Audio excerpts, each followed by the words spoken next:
मित्रों, सभी news channels पर, सभी मीडिया प्लेटफॉर्म्स पर, सोशल मीडिया प्लेटफॉर्म्स पर एक न्यूज़ को बड़ी तेज़ी से वायरल किया जा रहा है कि आईएमए यानी कि इंडियन मेडिकल एसोसिएशन ने सुप्रीम कोर्ट में याचिका लगाकर बाबा रामदेव पर आरोप लगाया है कि बाबा रामदेव अपनी दवाइयों का बड़े ही भ्रामक रूप से प्रचार प्रसार कर रहे हैं।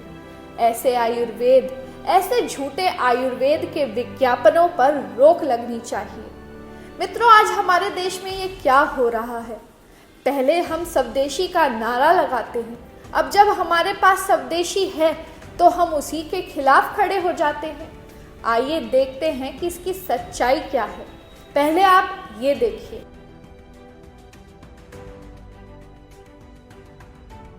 चलो, भ्रामक रूप से प्रचार पर रोक लगा दी गई, परंतु अगर हम देखें कि बॉलीवुड के तमाम एक्टर्स और एक्ट्रेसेस मेडिकल माफिया और डॉक्टर्स के ऐसे विज्ञापन भ्रामक रूप से प्रचार कर रहे हैं जो स्वास्थ्य के लिए बहुत ही ज़्यादा हानिकारक है।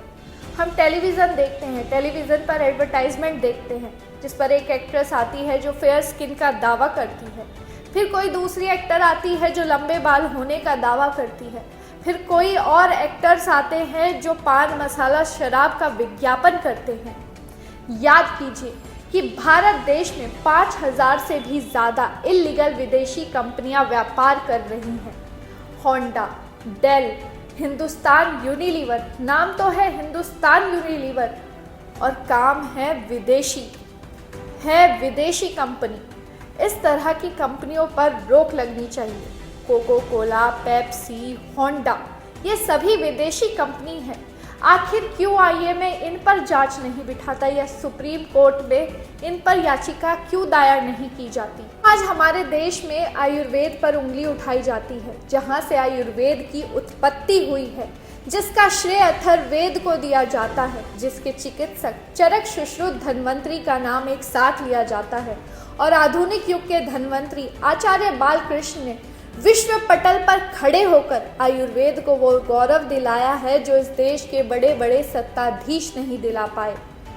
उन्होंने हजारों शोध पत्र प्रकाशित कर पूरी दुनिया को दिखा दिया कि आयुर्वेद घास फूस नहीं है, अमृत है। परंतु आज अपने ही देश में लोग आयुर्वेद की टांग खींचने पर लगे पड़े हैं, इनके ज्ञान पर संदेह करते हैं। क्यों आज हमारे देश में खुलेआम शराब बिक रही है, गुटखा बिक रहा है, इन पर रोक नहीं लगाई जाती?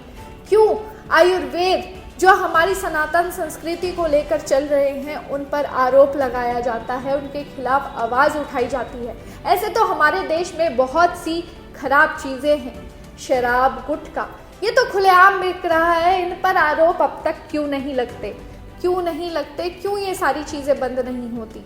क्यों आज हमारे देश पर ड्रग्स पर रोक नहीं लगती? ड्रग्स पर सर्च टीम नहीं बिठाई जाती? थोड़े समय के लिए बिठाई जाती है, पर कुछ समय बाद वह मुद्दा वहीं दबा दिया जाता है। क्यों हमारे ही देश की कंपनी जो हमारे देश के युवाओं को रोजगार दे रही है, लोगों को, हजारों लाखों लोगों को रोजगार दे रही है, जो बिना किसी चीर फाड़ के लोगों का इलाज कर रही है, जिसका दावा स्वयं मरीज करते हैं, ऐसी कंपनियों पर रोक लगाई जा रही है? इसका आखिर कारण क्या है? इसके पीछे की वजह क्या है? मित्रों, अगर हम देखें आयुर्वेद का इलाज और इंडियन मेडिकल एसोसिएशन द्वारा जारी इलाज में क्या फ़र्क है? आजकल आप डॉक्टर्स के पास जाते हैं, डॉक्टर्स आपको सही से देखते तक नहीं हैं, आपको बीमारी क्या है ये नहीं बताते हैं, सीधा मेडिसिन देते हैं और कहते हैं जाइए इनको खाइए और इतने दिन का कोर्स कंप्लीट कीजिए। वो आपको नहीं बताते हैं कि आपको क्या बीमारी है, क्या नहीं बीमारी है। एक बीमारी खत्म होती है, उन दवाइयों से दूसरी बीमारी उत्पन्न हो जाती है, वो उसका कारण नहीं बताते हैं। जबकि आयुर्वेद में अगर हम देखें तो आयुर्वेद में पहले आपको पूरा डायग्नोस किया जाता है, आपकी आपकी नसें पकड़कर बता दिया जाता है कि आपको किस तरह की बीमारी है, आपको आपकी बीमारी की पूरी हिस्ट्री बताई जाती है कि आपकी बीमारी किस प्रकार से शुरू हुई। तो आयुर्वेद एक स्वदेशी अभियान है और इंडियन मेडिकल एसोसिएशन एक स्वार्थ अभियान है। आज हम सभी जानते हैं इंडियन मेडिकल एसोसिएशन एक ऐसा एसोसिएशन है जो लोगों को लूटने का काम करता है। आज ये माफिया तंत्र भयभीत हुए बैठे हैं कि कहीं ये स्वदेशी वाले आगे ना निकल जाए और हम पीछे ना रह जाएं। इसलिए ये कभी बात बात पर हमारे ऊपर उंगली उठाने आ जाते हैं, कभी योग पर, कभी आयुर्वेद पर। मित्रों, मैं आप सभी से आपकी राय जानना चाहती हूँ कि आपकी इस पर क्या राय है। प्लीज़ कमेंट्स में हमें ज़रूर बताइएगा।